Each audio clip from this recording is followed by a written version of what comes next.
Salut à tous et bienvenue dans Confinement Insight. Aujourd'hui, on a la chance de recevoir Pascal, alias Pascal le grand frère. Tout d'abord, Pascal, on voulait savoir comment ça va. Je vais très bien, merci, très très bien. Le confinement est un peu long, mais on trouve des solutions pour s'occuper, donc tout va bien. Justement, on est là aujourd'hui pour évoquer ton confinement. On a vu énormément de lives sur Instagram, mais on Ouais, a vu également énormément d'entraînements, alias Pascal le coach. ouais. Peux-tu nous en dire plus?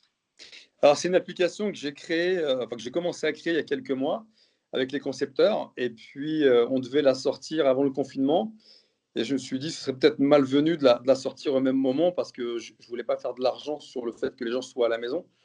Donc l'idée c'était de montrer cette application sous forme de badge comme tu as pu le voir, ou les gens ont pu le voir, avec écrit Pascal le coach. Avec les couleurs blanches, enfin noires et vertes. Et ce sera exactement la même chose sur l'application, où ils vont retrouver exactement la même bâche, le même sol noir, et différentes vidéos où on propose des entraînements, où je propose des entraînements soit ciblés ou des tabata. Enfin, voilà, il y a plein d'entraînements possibles, inimaginables. Oui, parce que beaucoup te connaissent sous Pascal le grand frère, mais il faut rappeler quand même ton palmarès en tant que sportif. Peux-tu nous dire quelques lignes de ton palmarès? Oui, alors j'ai commencé tout d'abord à l'âge de 15 ans par l'haltérophilie. J'étais champion de l'Oise d'haltérophilie, pour te dire, donc c'était mon premier sport. Et ensuite, je suis parti, j'ai fait de la boxe anglaise pendant un an.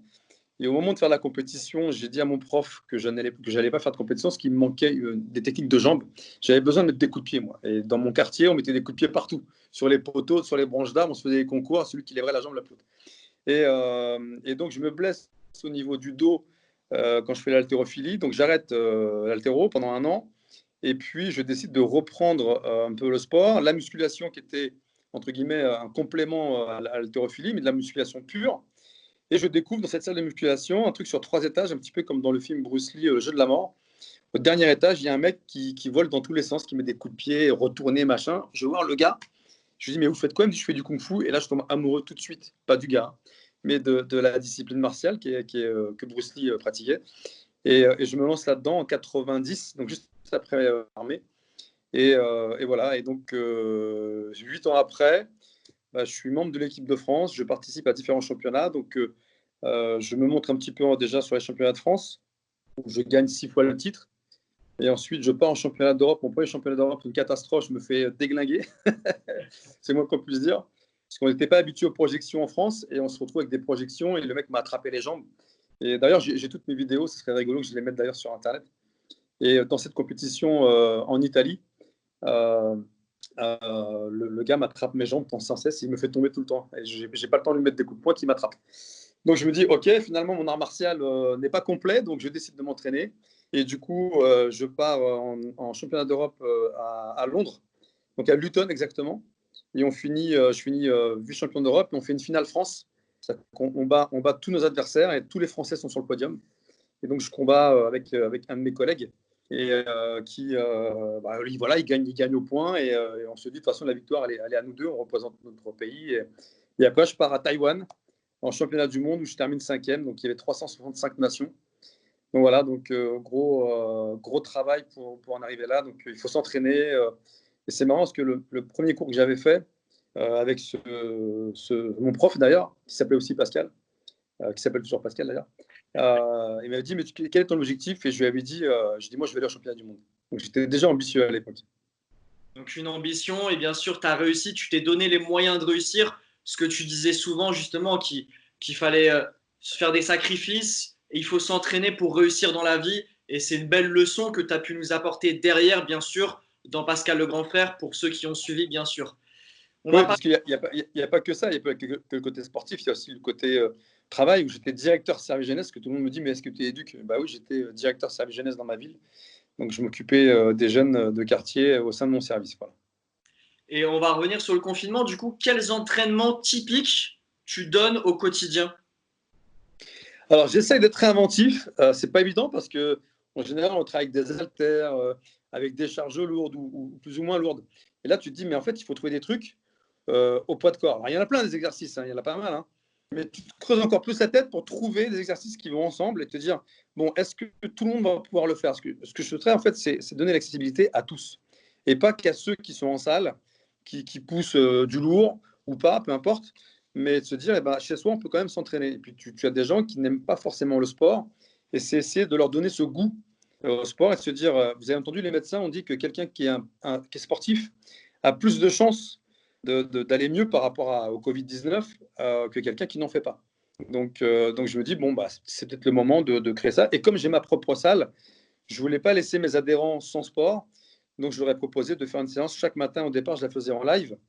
Sauf que bah, la qualité en live, parfois, elle n'est pas terrible. La vidéo reste que 24 heures. Donc, celui qui veut revoir l'entraînement ne peut plus. Et je me dis, bah, il faut que je fasse autrement. Donc j'ai ressorti ma bâche, Pascal, le coach. Donc, j'accroche mon téléphone. Enfin, c'est un micmac pas possible. Un jour, je vous montrerai comment j'accroche tout ça. Ce serait rigolo d'ailleurs de voir comment je procède. Et je lance des vidéos et après, je fais des montages et je balance tous les matins. Donc, en fait, c'est un boulot à temps plein, ça. Raconte-nous, qu'est-ce que tu fais de beau à côté du sport pendant ce confinement? Eh bien, je fais mes courses. Donc, quand ça m'arrive, là, mon frigo est plein. Donc, ça fait 15 jours que je n'ai pas fait mes courses. Donc, je ne sors pas. Mais moi, je ne sors vraiment pas. Je suis chez moi toute la journée. Et puis, bah, je fais un petit peu de lecture parce qu'il y a une pièce de théâtre qui va arriver bientôt. Donc, il faut lire cette pièce de théâtre et commencer à l'apprendre.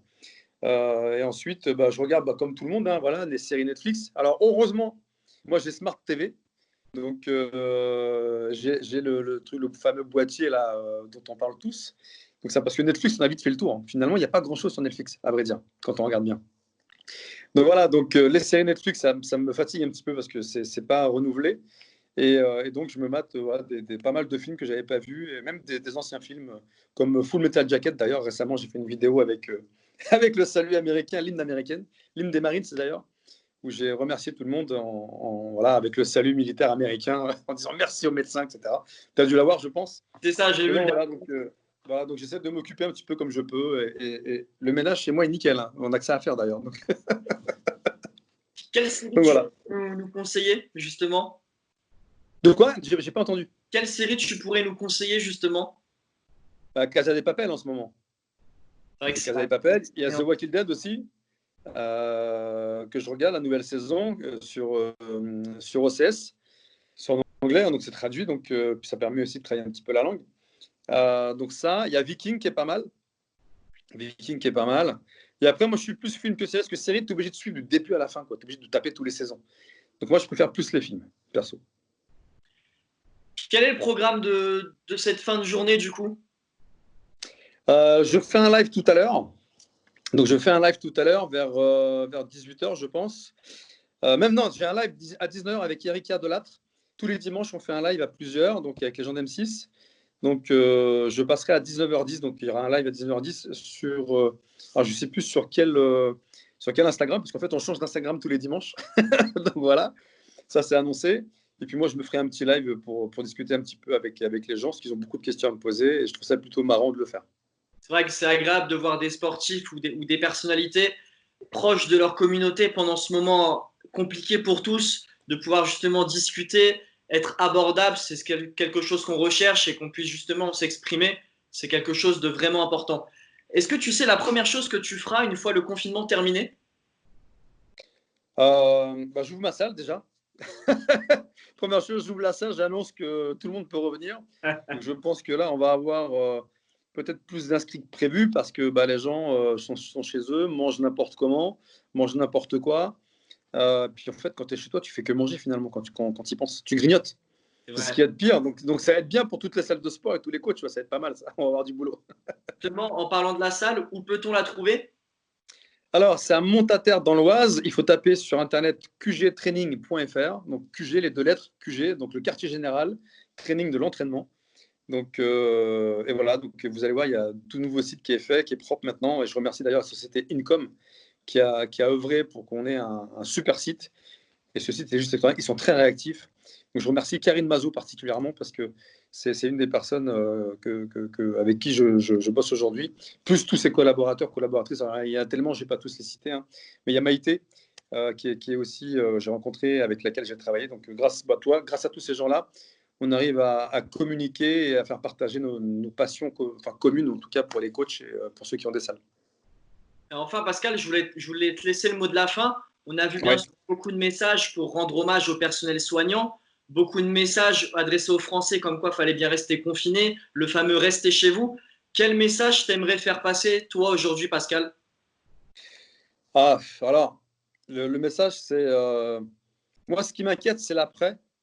Donc, le message, tu sais, il y a eu les attentats, on a félicité la police, on les a applaudis, et quelques mois après, il y a eu les gilets jaunes, et là, on a insulté les flics en leur demandant d'aller se suicider. Donc, moi, ce qui me fait peur, c'est qu'aujourd'hui, là, on a applaudi tous à 20 h, je trouve ça génial, hein, mais l'après me fait peur. Je me dis, est-ce qu'après, on sera encore tous soudés ou pas? Donc là, on va voir ce qui est réellement l'humain après tout ça. Je pense que ça va être une belle leçon. Et en tout cas, le message, ce serait restons soudés, même après. En tout cas, un grand merci, Pascal, d'avoir partagé ton quotidien pendant ce Avec confinement. plaisir. Avec Bonne plaisir. chance pour le lancement de la salle. On partagera bien évidemment. Et quant à nous, on se retrouve prochainement pour un nouveau numéro de Confinement Insight. Merci beaucoup.